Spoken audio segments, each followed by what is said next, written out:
breast cancer is a thing. 1 in 1,000 males are diagnosed each year, but it's not talked about much. So one of my guests today is Brett Miller. He was diagnosed with cancer at the age of 24, but it took doctors 7 years to actually diagnose him. He and his mother, Peggy Miller, have founded the Male Breast Cancer Coalition to help educate the world about male breast cancer. And also joining us is Dr. John H. Stewart. He is a renowned board-certified surgical oncologist, the founding director of the Louisiana State University Children's Medical Cancer Center, professor of surgery at Louisiana State University School of Medicine. He also happens to be my brother-in-law. Thanks for joining us. Thanks for having us.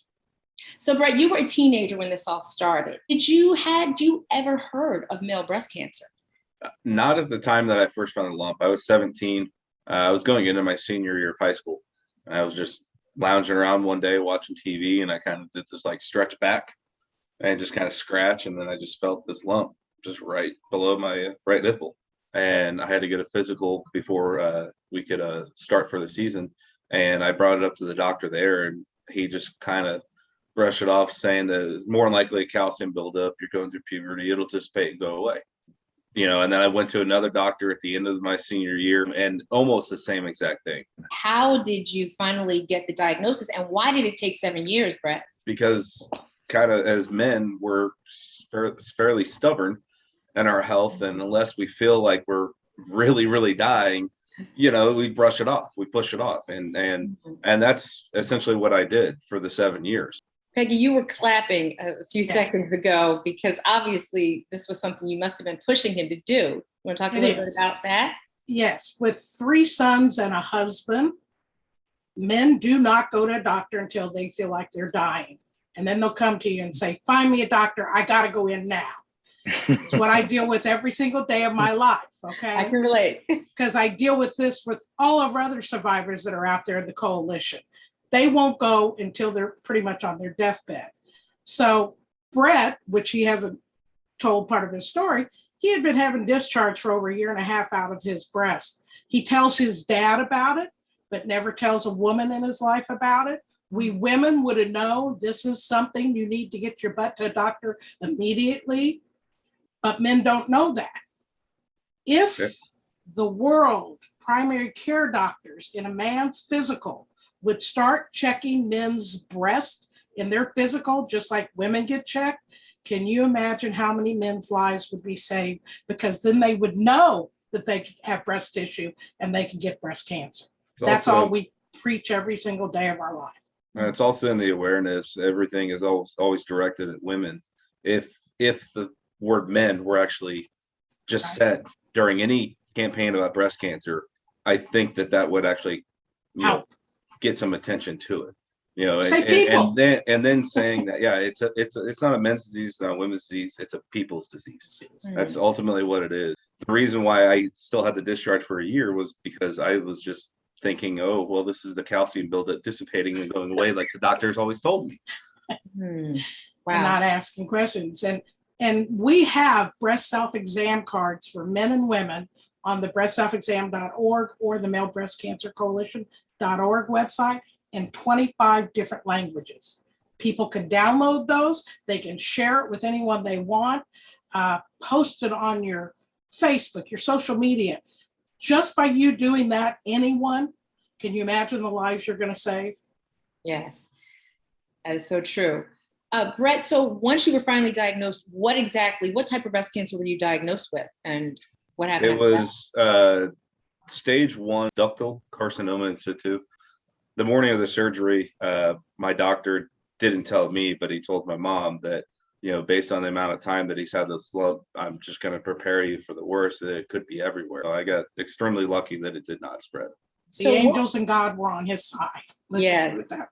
So what was your treatment? Is the treatment for a male the same as a female? The morning of the surgery, my surgeon got a call from his friends at Johns Hopkins and MD Anderson and said that I only had to do the single mastectomy.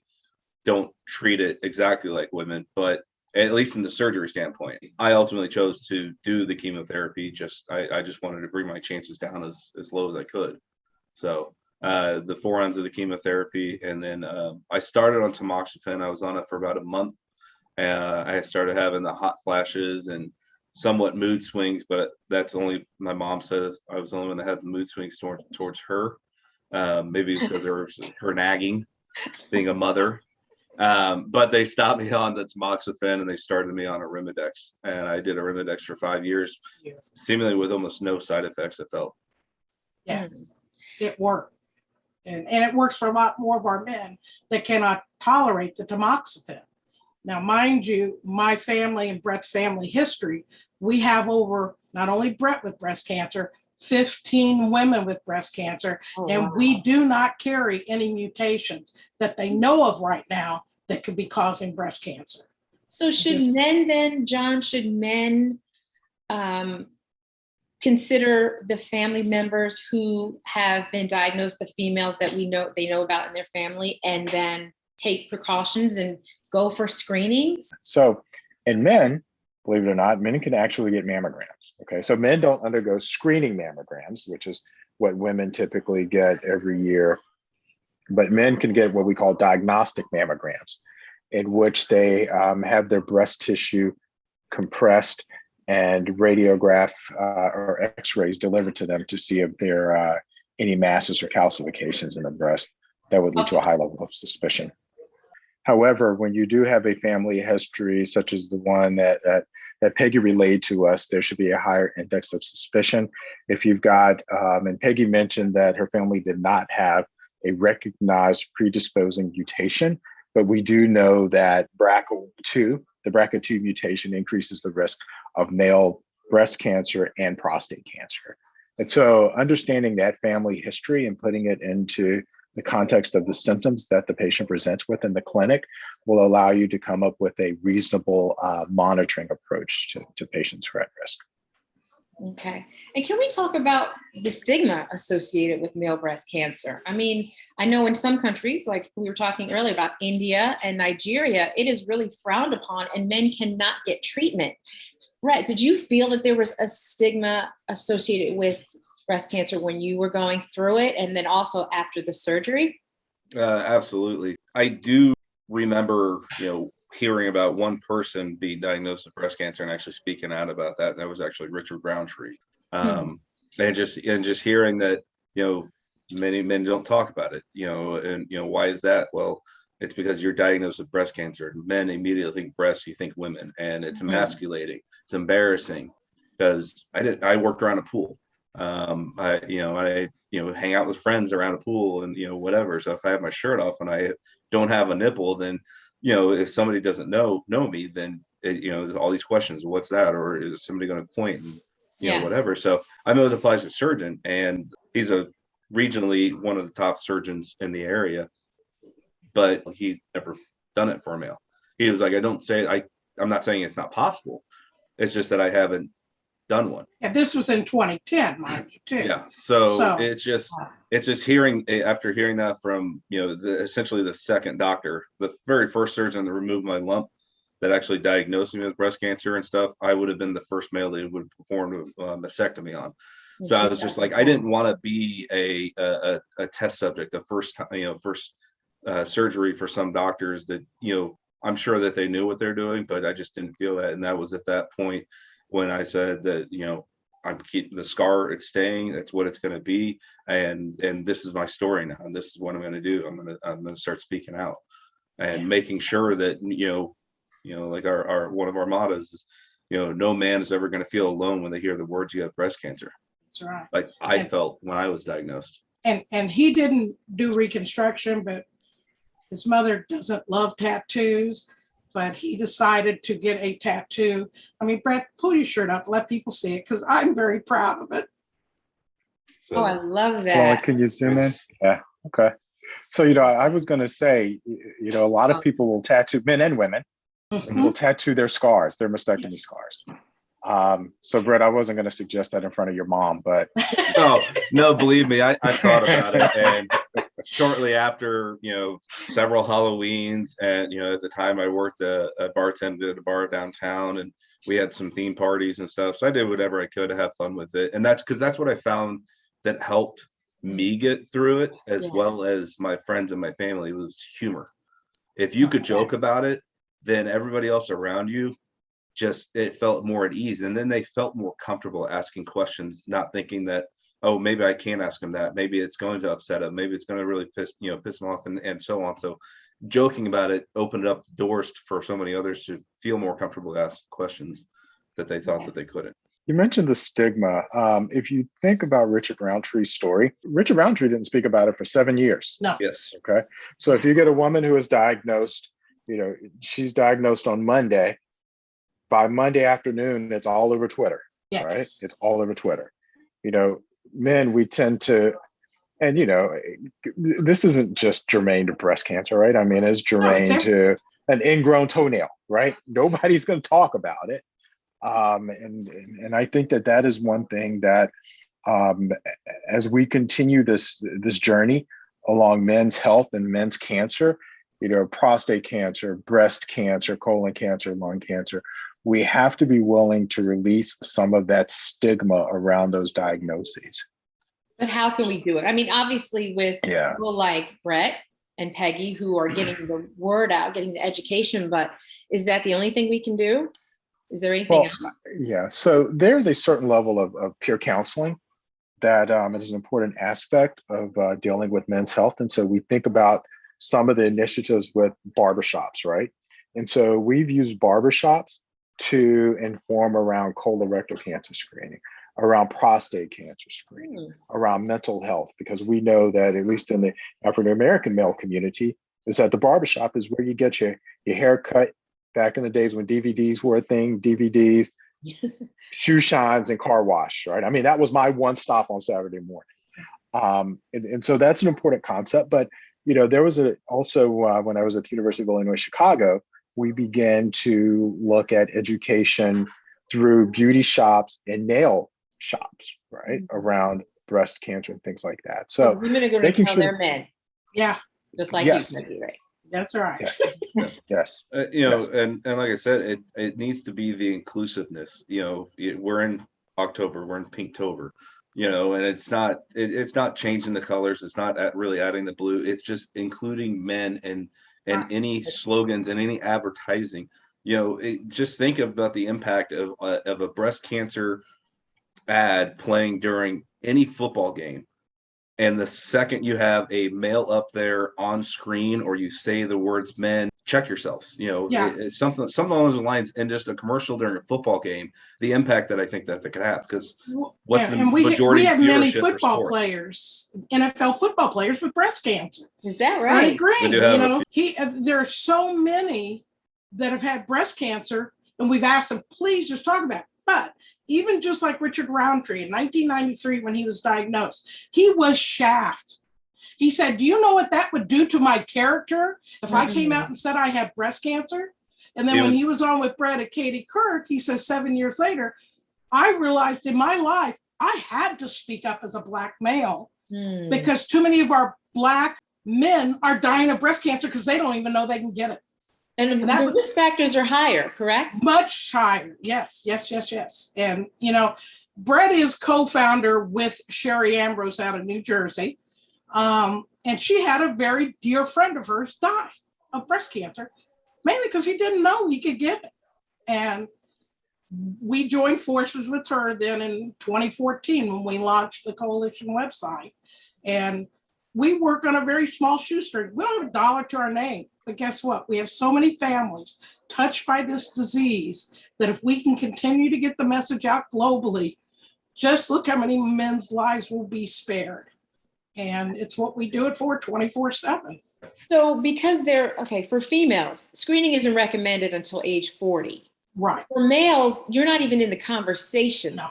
So what can be done, and how do you know? When do you go get screened? Start with our primary care doctors, because they're the ones that are finally getting a man in for a physical.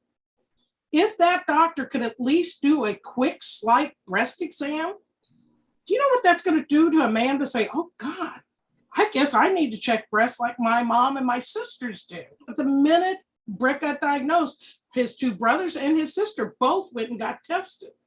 And again, they didn't have anything, thank God. But you never know. It's got to be something in our family they haven't discovered yet that is causing it. I'm Lebanese, so just like the Anganasi Jewish people are very high risk. They don't know. Both my parents came from Beirut, Lebanon. They were second cousins. Could that play in it? Absolutely. My blood's so thick because I'm third cousin to my parents. So what does that do to my kids? At least their father was Irish German. And so at least as Brett's original genealogist genetics doctor goes, Brett, don't marry your cousins. And Bob, thank you for marrying Peggy. He actually asked my mom to stop talking in the conversation. Just Because kind of like he I don't want her hear to any do more now. scary tactics. That might be another topic. Yeah, It exactly. is. I mean, and, No. and it is scary. I mean, it But really is. the ultimate thing that everybody can do is breast self exams. Yes. Knowing your body. It's the same thing that you're told in high school and stuff. And an embarrassing one that men get diagnosed with is testicular cancer. And it was just it started as one of our first slogan was, guys, don't be afraid to touch yourself. And but for testicular cancer as well, and being at 24, that was another thing that I had to think of. Thankfully, it wasn't, but it's one of those things. It's knowing your own body, being your own best advocate. If you feel a lump, go to a doctor. And if that doctor tells you it's a calcium buildup, it's nothing, don't worry about it. Well, now I know. Don't settle for that. Get another opinion, get a second, get a third until you feel comfortable. I have a friend that I did the Forward Warriors in Pink with. She had a lump up near her collarbone, and she knew something was wrong. She went to 3 different doctors, and it was on that third one that the doctor said it's nothing to worry about and stuff. She just says, I am not leaving until you tell me what this is. And luckily, she stood her ground because it was stage 3 breast cancer. Yeah. Up in her collarbone. So it's not going to always be in your breast. They say breast tissue, up to your collarbone, runs all the way and down. And people don't understand that. Under your armpit. And that's it. And again, that's the education. And I've asked many doctors who are now friends or on our medical board, especially the primary care doctors. And a lot of their answers are, especially now with COVID, is, Peggy, that could take another 5 or 10 minutes in a session, and we just don't have the time. And that's sad because you as a doctor could be changing a man's life just by mentioning it.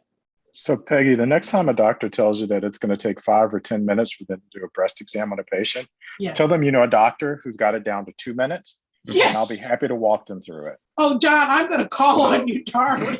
Well, it sounds like part of the solution is educating doctors about doing this. Thank you. And that's I never fault any doctor because medicine is changing every single day. It's a nightmare. And they're learning just as much as we are. So I would never fault a doctor for it. And I still don't. Everybody asks me about the doctors that when I was in high school, would I ever go back to sue them? I go, why?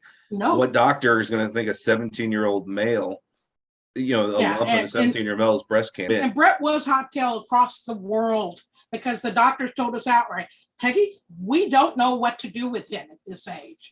We have no clue. So we're going to try to get answers from all over the world. We did find another young man at 24 in London, the UK. He passed away, but he had breast cancer. He had stage 4. Many of our guys, especially the younger guys, and I know I shared this with you, Lisa, last week alone, we lost 3 men, all stage 4s. We've had stage 4 patients, one that lived 24 years with stage 4 from beginning, one lived 19 years, and another lived 16 years. All were diagnosed stage 4 at the beginning. It's why I try to give some of our younger guys that are stage 4, there's hope here, guys. Don't think just because it's stage 4, this is your death sentence. It just means you're going to be on treatment the rest of your life, and pray to God they find something that will give the cure. They're now, some of their commercials, Pfizer actually put in on the disclaimer on the bottom that Ibrance is for men and women with stage 4. They actually say it in the commercial. They do actually say it now in the commercial. We got that change because we work with them on a daily basis. Novartis, we're working on their new drug. Don't just say women stage 4. Please start adding the men into it. If you have breast tissue, you can get breast cancer. And if the world remembers that, and if we got that message out somehow to the world, oh my God, what would happen? And then this year, just yesterday, actually, President Joe Biden posted men and women with breast cancer. We've got on ours on social media. So we're at least getting something in the White House there to Yeah. do it, you know? So if we could get that on the national registry to say men and women with breast cancer, can you imagine what that would do to change not only United States, but the world? It Like- would start getting other countries like Nigeria, like these poor men that are dying because their country won't give them treatment, in India because they're a man. That's globally, that's got to stop. Now, how do we do it? We just keep working 24/7, Yeah. opening our big mouths. Does insurance cover it for men to get screened? I had you to have fight for yeah. breasts. You have to And- fight for it. There was a male in South Carolina that was diagnosed A with black breast cancer. gentleman, yeah.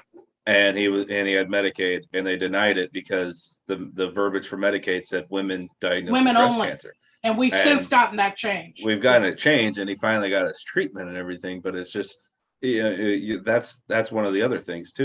I have to work with many of our families to tell them how to go about their insurance companies. Don't accept their denies. Go back and fight them, let us know, even if we have to get to your congressmen or your senators, we will do that. We will open our big mouths. When Ibrance was made, one of our guys couldn't get it. He was stage 4. He contacted us. We shot to Twitter that Ibrance would not allow this to go to our man because he was stage 4. Within a day and a half, they hand delivered it to his front door. Oh, wow. Power of social media. It works. Yes. The power of social media, we proved that. And since we've lost Jerry, but at least he was on Ibrance for 4.5 years. He got more life because he got a drug that was strictly for women and they wouldn't give it to him. And that's where Pfizer stepped up. And Pfizer now has an entire department dedicated to men. Wow. John, can you give us some ways that men know they should go? Things they should look Sure. out for in order to know they should reach out to a doctor. So if you got a mass in your breast, irrespective of age, go to a doctor, right? Now, again, in Brett's case, if you're a teenager, it's highly unlikely to be breast cancer, but still go to a doctor, get it sorted out. If you have nipple discharge, go to a doctor as a man, okay? So even if it's not breast cancer, it could be from a number of things, okay? So you can have a prolactinoma or something, which is brain tumor, which could cause you to have discharge from your breast. And so again, go to a doctor. Tenderness, redness, swelling, go to a doctor. I will tell you that there are a couple of things that we think about when we see young men who come in that have things like gynecomastia or lumps in the breast, right? So we have to ask questions, and it's nothing personal, right? Do you take steroids? Do you smoke marijuana? Okay. Again, no judgment, right? It's just that we have to know. Are those two factors that increase the risk? Well, no, those are two factors that increase gynecomastia, and they increase the presence of lumps in the breast, Yes. in the male breast. Many Right. doctors determined and kept telling me, well, he's got to be smoking marijuana, Peggy, and you don't know it. I said, any of my other boys, probably. Brett, no, this is not what this kid does. And he hadn't. And they wanted to keep saying that's what was causing his breast cancer as we continued to fight to get him treatment. So, Yeah. So as I mentioned before, there are also some genetic predisposing factors that should increase one's suspicion. So again, Brett's family, 15 women with breast cancer, especially if they're first degree relatives, i.e. Yeah. sisters, mom, you've got to have high index. Yeah. the rest you were gotta all have- Ours first were cousins. Ours were First cousins. Yeah. Klinefelter syndrome, in which men have an extra X chromosome, increases the risk of having breast cancer. So, if you put it into those buckets in terms of risk and have conversations with your primary care physicians around that risk, then you can set up an appropriate program to monitor the breast. So let me ask you this. So if at least one of my sons had gynecomastia and had the surgery, that was years ago. Do you recommend them still getting checked at this point if they had the calcium deposit removed and it was never biopsied? Yeah, so this is news to me. Sorry. John shot.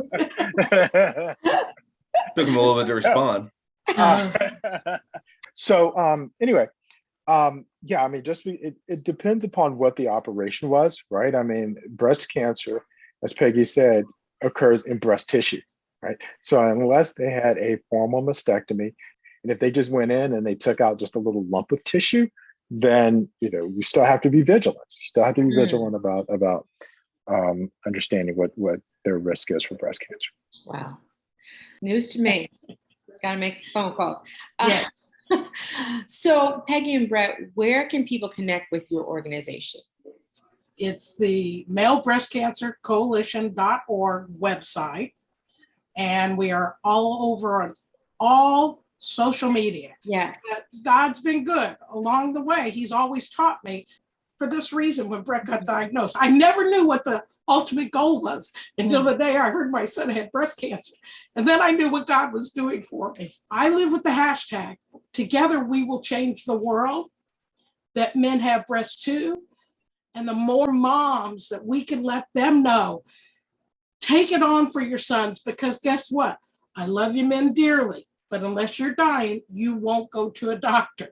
So we know that as moms, we have to do that. We have to initiate that. I also wanted to add that your organization has regular support groups online. Yes, we do. Very good. Talk a little bit about that, because I think that's really important for Yes. women and men. The first and second week of every month on Thursdays, he runs the men's only meeting where no women can get on. And they have one for the US, and then they have a global one where they bring all the men together from the world. I told you there are so many of the families that are both their wives and the husband both have breast cancer and they have kids. And this is what we need to do on these calls. And then we let you all talk, and then we let them do questions and answers. This year we were blessed with 38 specialists from all over the world talking about male breast cancer. It's on our website. So it's the Male Breast Cancer Coalition. .org. Brett's website is actually checkthem.org. Well, you know what? Congratulations on being 11 years cancer-free, Brett. Congratulations to both of you, Peggy and Brett, on this Male Breast Cancer Coalition and all of the important work that you are doing. John, you as well. It's such important work, and we really need to get the word out for male breast cancer awareness. That's right. So thank you so much for being here. Thank you, Lisa, for having us. And we are here. Together, we will change the world. Absolutely. Great. Thank you. Thank you, guys.